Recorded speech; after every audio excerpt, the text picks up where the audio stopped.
She was my neighbor. I had seen her maybe a dozen times in the hallway, grabbing her mail, waiting for the elevator, disappearing behind the door of apartment for B like she was always in a hurry to get back to somewhere safe. We had never spoken more than a few words. A nod here, a quiet morning there. But tonight, I was seeing her somewhere she clearly did not want to be seen. Let me back up. My name is Cole. I am 29 years old, and I live in a mid-rise apartment building on the quieter side of Austin, Texas. My place is small. One bedroom, a kitchen where one cabinet door never closes all the way, and a window that looks out onto the parking lot. It is not much, but it is mine, and I worked for every inch of it. Most mornings I am up before the sun, loading freight at a warehouse on the east side of town. Afternoons I drive for a rideshare app, crisscrossing the city with strangers in my backseat who mostly stare at their phones. Evenings, if someone in the building needs a leaky pipe fixed or a ceiling fan rewired, I am the one they call. Cash only, no receipt. I do not mind. Every dollar I make goes into a savings account I barely touch, all of it building toward one goal: a vocational course in auto mechanics at a trade school across town. I have wanted my own garage since I was 14 years old, watching my uncle rebuild an engine on a Saturday afternoon like it was the most peaceful thing in the world. That image never left me. A small shop, my name above the door, fixing things with my hands on my own terms. That is the dream. It is not flashy, but it is real and it is mine. Tonight, though, I am not at the warehouse or behind the wheel. Tonight I am working a banquet shift at the Harlow Grand Hotel in downtown Austin. It is one of those hotels that makes you feel underdressed just walking through the lobby. Marble floors, flowers in vases taller than I am, staff in crisp uniforms moving like they rehearsed every step. I have picked up shifts here a few times before when the extra money made sense. The pay is decent, the tips in the VIP sections are better, and the manager, a tightly wound man named Preston, knows I work clean and keep my mouth shut. Tonight he assigned me to the main ballroom floor for the Whitmore Group's annual gala. 30 years in business. 400 guests. A live string quartet in the corner playing music that floats just under the noise of polite conversation. I straighten my black vest in the staff mirror before heading out onto the floor, reminding myself what I always remind myself at these things. Be invisible. Move fast. Smile when smiled at. Disappear when not needed. The ballroom was something else. I have worked fancy events before, but this one had a different weight to it.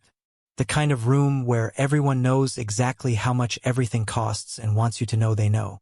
Chandeliers threw warm gold light across the space. Round tables draped in white linen held centerpieces made of white roses and dark greenery, each one probably worth more than my electric bill. Men in tailored tuxedos stood in small groups, swirling drinks, talking in the low, steady tones of people who never have to raise their voices to be heard. Women in gowns that caught the light with every movement laughed at the right moments and touched each other's arms to signal agreement. The whole room was a performance, and everyone had memorized their lines. I grabbed my tray and got to work. For the first hour, I was a ghost, refilling champagne flutes, clearing small plates, weaving between shoulders and elbows without making contact. I was good at this part, the invisibility.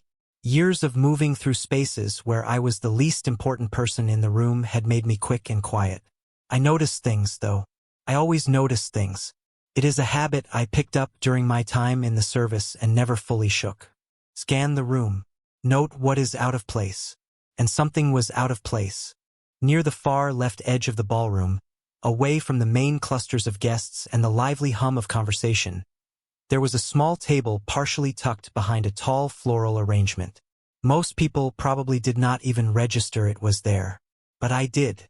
And the woman sitting at it alone, I registered her too. She was wearing a deep green gown, fitted and elegant, the kind that looked chosen with care. Her dark hair was pinned up neatly. Her posture was folded inward, shoulders curved toward each other like she was trying to take up as little space as possible. Her hands were clasped tightly in her lap, fingers pressing against each other. She was not on her phone. She was not looking around the room with curiosity. She was just sitting there, very still, in the way that people sit when they are enduring something rather than experiencing it. Then the light shifted slightly as a nearby guest moved, and I saw it clearly.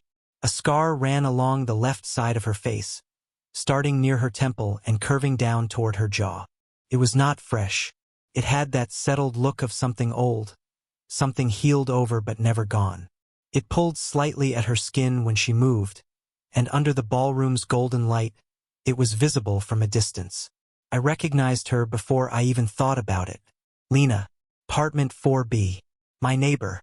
I had never seen her dressed like this. I had never seen her in a room like this.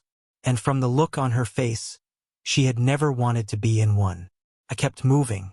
I had a job to do, but I kept her in the corner of my eye, the way you keep a door in sight when you are not sure if it is going to hold. That is when I heard the table of men near the bar. I was not trying to listen. I was refilling a glass 2 feet away when their voices drifted over, casual and careless the way people talk when they assume no one important is paying attention. One of them tilted his head toward Lena's corner. "Whitmore's daughter," he said, with a kind of exhale that carried more judgment than words. "She actually showed up." Another one, younger, smirked into his drink. "Brave choice." A third one said nothing. He just shook his head slowly, like the sight of her was something to be pitied or avoided. I set the bottle down carefully so I would not make a sound. My jaw was tight. My hands were steady, but something in my chest had gone very still, the way it does right before a decision gets made. I looked back at Lena's corner. She was staring at the tablecloth now, her fingers pressed so tightly together that the color had left her knuckles. Her throat moved as she swallowed. Her eyes were wide and glassy, not with tears yet, but with the effort of holding them back. She had heard every word. I was certain of it. And not one single person in that glittering, expensive, flower-filled room was going to do anything about it. I stood there for a moment longer than I should have, tray in hand, watching a room full of people look away from a woman who needed someone to look directly at her. Nobody moved. Nobody said a word. The quartet kept playing. Glasses kept clinking. The gala rolled forward like nothing had happened, because for most people in that room, nothing had. They had not noticed, or they had noticed and decided it was not their problem. Either way, the result was the same. Lena sat alone in that corner, holding herself together with nothing but sheer will. I set my tray on the nearest empty surface. I want to be honest. I did not have a plan. I was not thinking about consequences or how it would look or what Preston would say if he spotted me stepping away from my station. I was not thinking about any of that. I was thinking about the way her knuckles had gone white, and the way she swallowed like she was pushing something painful down, and the fact that she was my neighbor and 2 doors had separated us for months while I barely knew her name. That felt wrong now in a way it had not before. I straightened my tie, tucked the tray under my arm, and walked across the ballroom toward her table. The distance was not far, maybe 30 feet, but it felt like walking against a current. A few guests glanced up as I passed. One older woman in pearls tracked me with her eyes, confused. I was moving with too much purpose for a waiter. Staff at events like this were supposed to be fluid, peripheral, easy to ignore. I was none of those things right now, and I knew it. I stopped at the edge of her table. She did not look up immediately. She was focused on the tablecloth, her jaw set, doing that thing people do when they are concentrating hard on not feeling what they are feeling.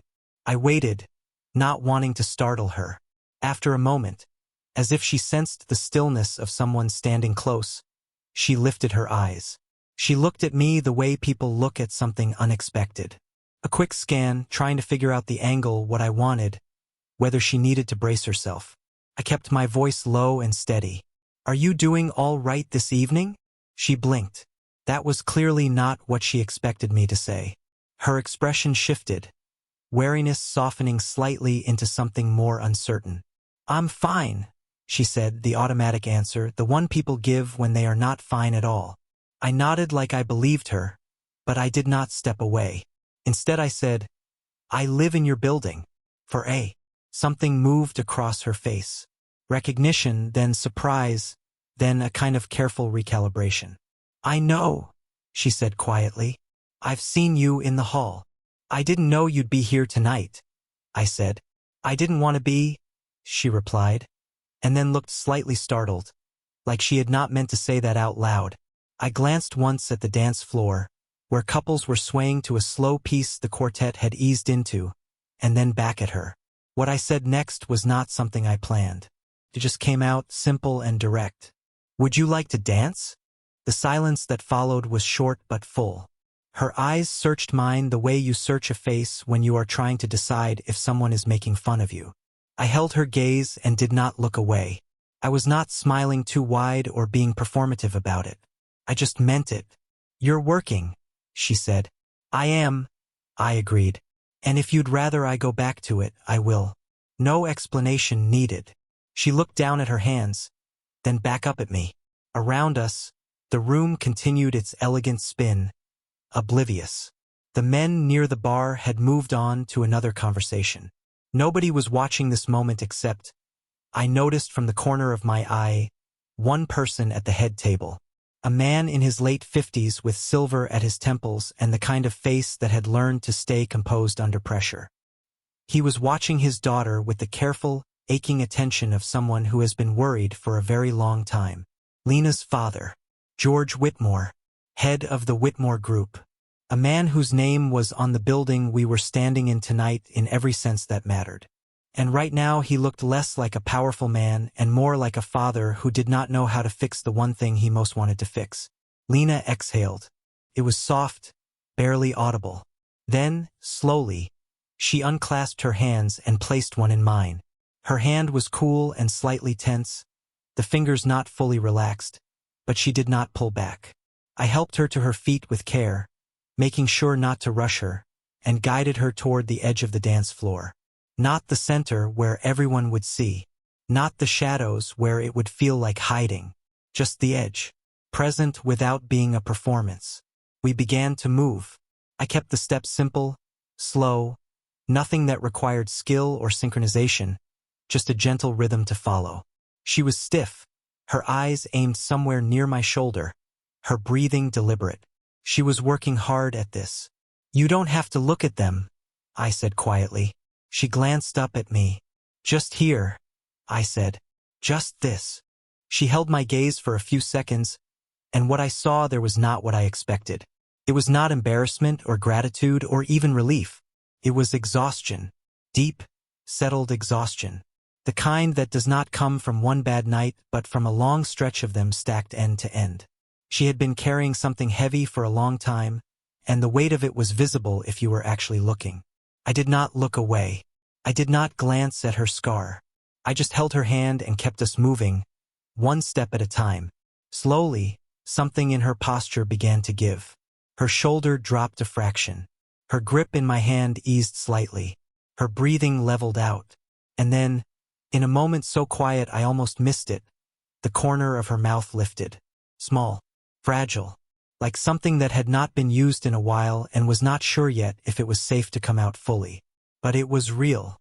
I was certain of that. And across the room I caught it in my peripheral vision. George Whitmore had pushed back his chair and was standing now, one hand pressed flat against his chest, the other gripping the table's edge. His shoulders were moving. His head was bowed slightly. The composed mask of a man who had spent decades being steady in public was coming apart quietly at a formal dinner, because his daughter was smiling. I kept dancing. I did not stare.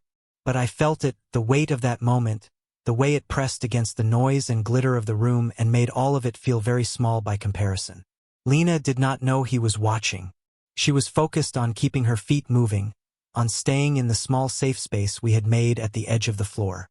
But I knew, and something about witnessing that, a father undone by one small smile, settled into me in a way I did not fully have words for yet. The song was not finished. We still had time. I kept us moving. As the last note dissolved into the applause of nearby tables, Lena exhaled. A long, quiet breath, like setting down something heavy after a long walk. "Thank you," she said softly.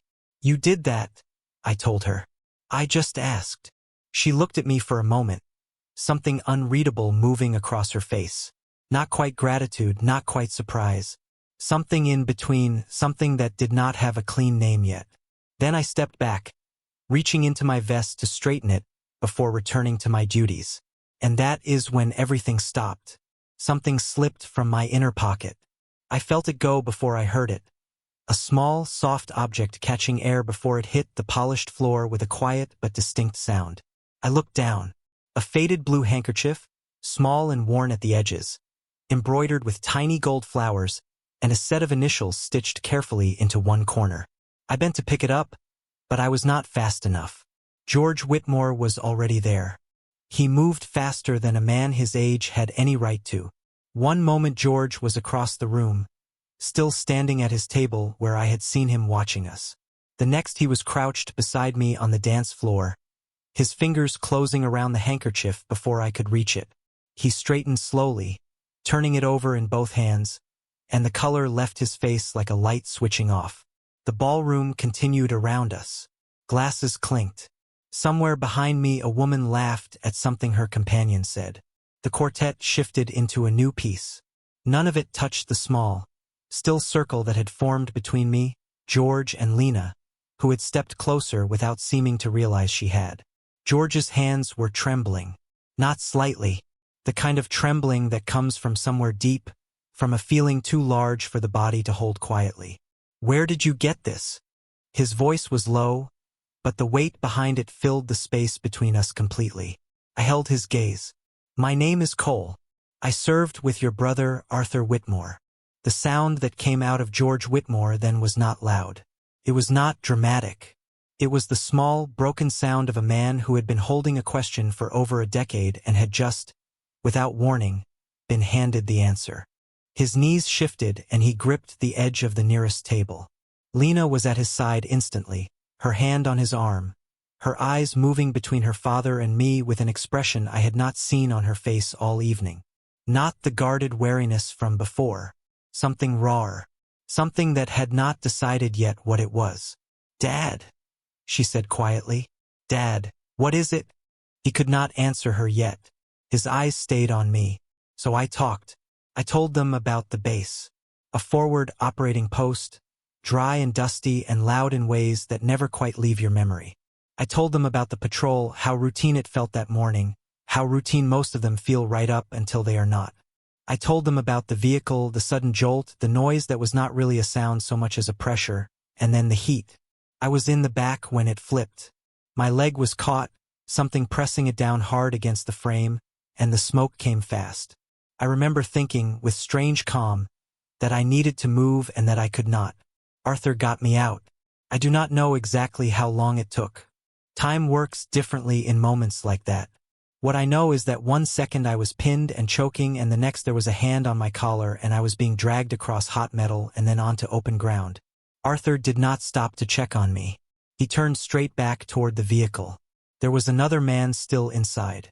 He went back in. The second explosion came less than a minute later. The ballroom felt very far away as I said it. The golden lights, the white tablecloths, the sound of 400 people enjoying an evening, all of it pressed back to the edges of my awareness. I was somewhere else for a moment, somewhere flat and burning and quiet in the worst way. I came back when I heard George's breath catch. "He talked about you," I said, "before the patrol. Not that morning, but in the days before. Mentioned his older brother more than once.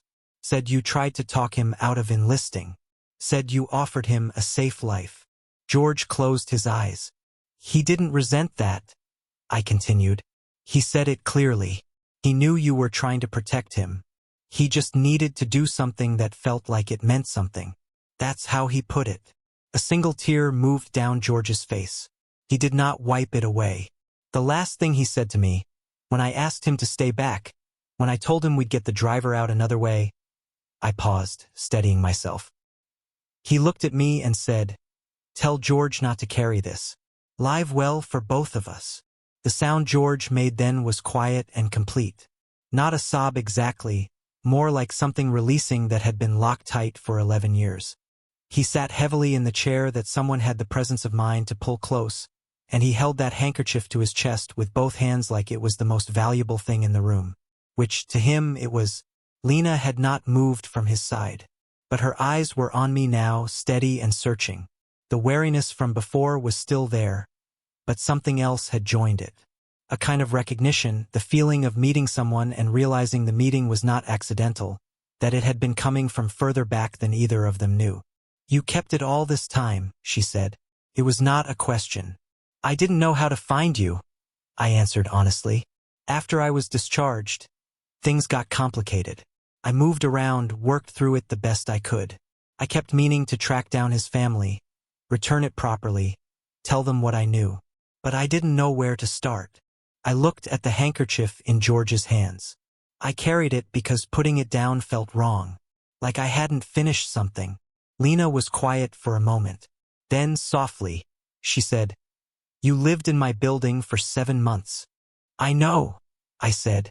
Neither of us said anything else for a beat. We did not need to. George lifted his head. His face was wet and open in a way that had nothing to do with the polished executive who had greeted 500 guests at the door earlier that evening. He looked at me the way people look at someone when they are too full of feeling for words to be adequate. He reached out and gripped my forearm with both hands. "You were with him," he said. "He wasn't alone." "He wasn't alone," I confirmed. George nodded slowly, pressing his lips together, holding himself steady through what was clearly a tremendous effort. Then he looked down at the handkerchief once more, turned it over carefully, and folded it along its original creases with the kind of care you give to something you almost lost forever. He tucked it into his jacket pocket, close to his chest. Around us, the gala continued. But in that small circle of 3, something had quietly and permanently shifted. He did not walk back to his table. That was the first thing I noticed. George Whitmore stood at the edge of the dance floor like a man who had made a decision and was not going to soften it for anyone. He did not tap a glass or call for attention. He simply began to speak, and the room, sensing something different in the air, went quiet on its own. 400 people in expensive clothes went still, and not one of them made a sound. George did not need to raise his voice. That was what made it so powerful. He just spoke, and the room listened. He turned first toward the group of men near the bar. The same ones whose words I had heard earlier. The ones who had laughed. They were still holding their drinks, still wearing their easy smiles, but those smiles were already starting to slip. George looked at them the way a man looks at something he has already decided to remove from his life. Calm, certain, final. "I heard what you said about my daughter tonight," he began. Every word. One of the men opened his mouth. "Mr. Whitmore, we were just—" George did not let him finish. He simply nodded toward the 2 security guards standing near the far wall, and they moved without hesitation. No scene. No shouting. Just a quiet, efficient walk toward the exit that felt louder than anything that had been said all evening. The men tried once more to explain themselves, voices dropping to urgent whispers as they were guided out. But the door closed behind them, and the room exhaled. I stood near the edge of the dance floor, where Lena and I had been standing when this began, unsure whether to move or stay. My tray was still sitting on the stand where I had left it at the start of the evening. Part of me felt like I should pick it up, get back to work, dissolve back into the background where I belonged. But my feet did not move. George was not finished. He turned next toward a small group of women seated at a round table near the stage. He did not point. He did not raise his voice. But everyone in the room understood who he was addressing. He spoke about pity, about how sympathy, when it is performed instead of felt, lands on a person like an insult dressed in soft clothing. He said he had watched his daughter endure it for 3 years. The long looks, the tilted heads, the voices that dropped half a note whenever she walked into a room. He said that kind of cruelty was quieter than laughter but left marks just the same. Several women at that table looked down at their hands. One pressed a napkin to the corner of her eye. Another leaned toward her companion and whispered something I could not hear. None of them argued. That silence said everything. Then George faced the entire room. His voice was steady, but there was something underneath it, a current of feeling that had clearly been building for a long time. He said that in a room full of successful people, full of titles and wealth and connections, a man who had spent the evening carrying a tray had done something none of them had managed. He had looked at his daughter and simply seen her, Not her scar. Not her story. Not something to feel sorry for or whisper about. Just her. I felt heat rise up the back of my neck. I was not looking for recognition. That had never been the point. But the way George said it made the room turn toward me, and for a moment I had nowhere to hide. Then Lena stepped forward, and every eye shifted to her. She moved slowly at first, like someone testing unfamiliar ground. Her green gown caught the light as she positioned herself beside her father, facing the crowd. She did not look afraid exactly. She looked like someone who had been afraid for so long that she had finally gotten tired of it. She started speaking, and her voice was soft but it carried. She told them about the accident. Not in detail, not in the way that invites sympathy, but plainly the way you state a fact you have stopped flinching at. She said it happened 3 years ago. She said it took her mother and left her with the scar. She said that in the time since, she had learned to read rooms the way soldiers read terrain, always looking for the exits, always calculating how many people were staring and from which direction. She said she had planned to sit in that corner all night and then go home without speaking to anyone. She looked over at me briefly, and I felt that look land somewhere in my chest. She said one person had made a different choice, and because of that, she had made one too. The applause did not explode. It built. It started at one table, tentative, like someone testing the temperature of water before stepping in. Then another table joined. Then another. People rose to their feet in uneven waves until most of the room was standing, and the sound of it filled the ballroom in a way the orchestra had not managed all evening. I watched Lena stand in the middle of it, and I watched her let it reach her. She did not smile wide or wave or perform gratitude. She just stood there and let herself be seen without bracing for what came next.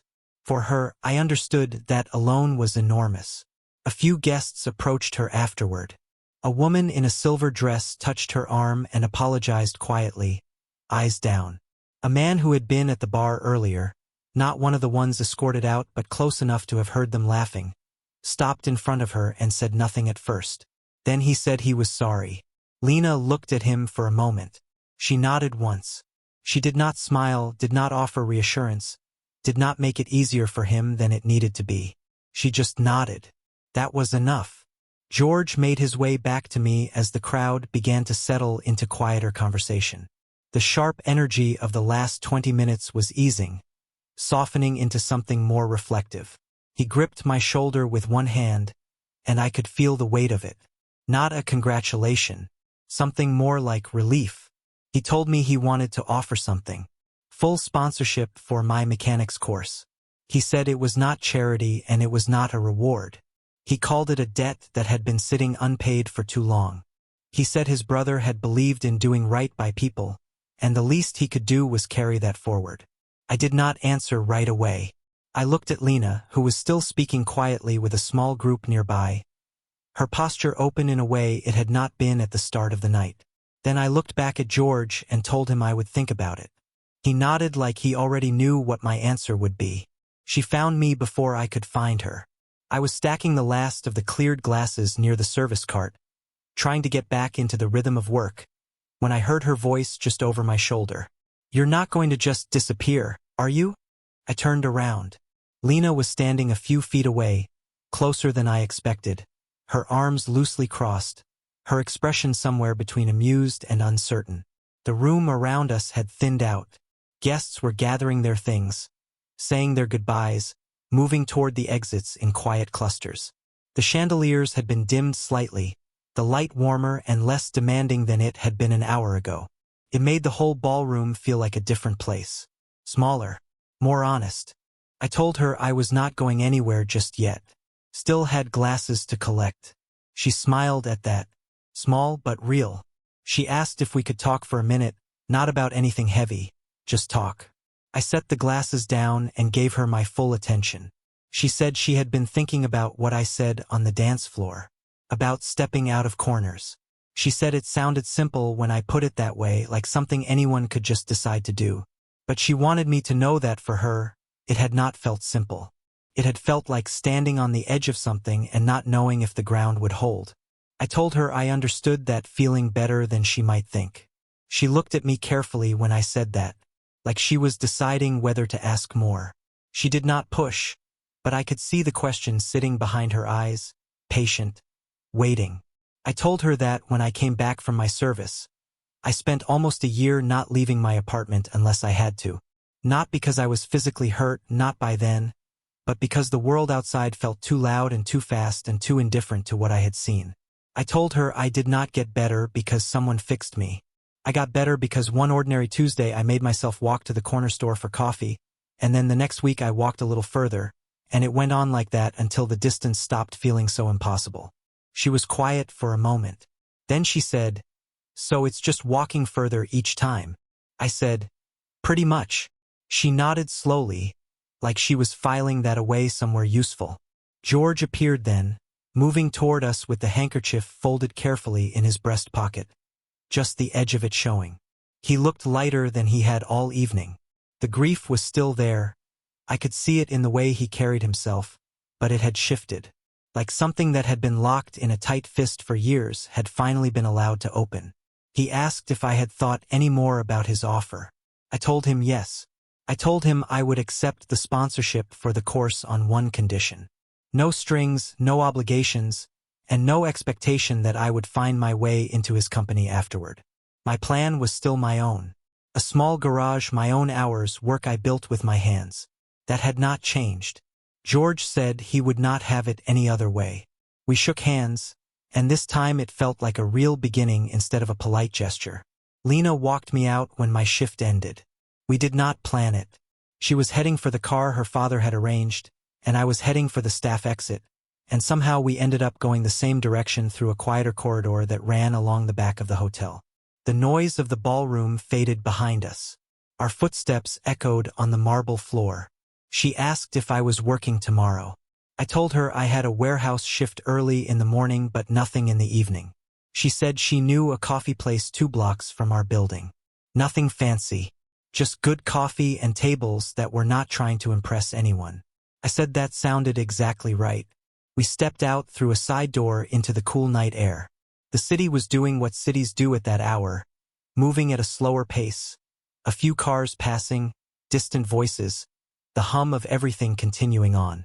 We stood there for a moment on the pavement, the distance between us easy now in a way it had not been inside. She looked up at me and said it again, quieter this time.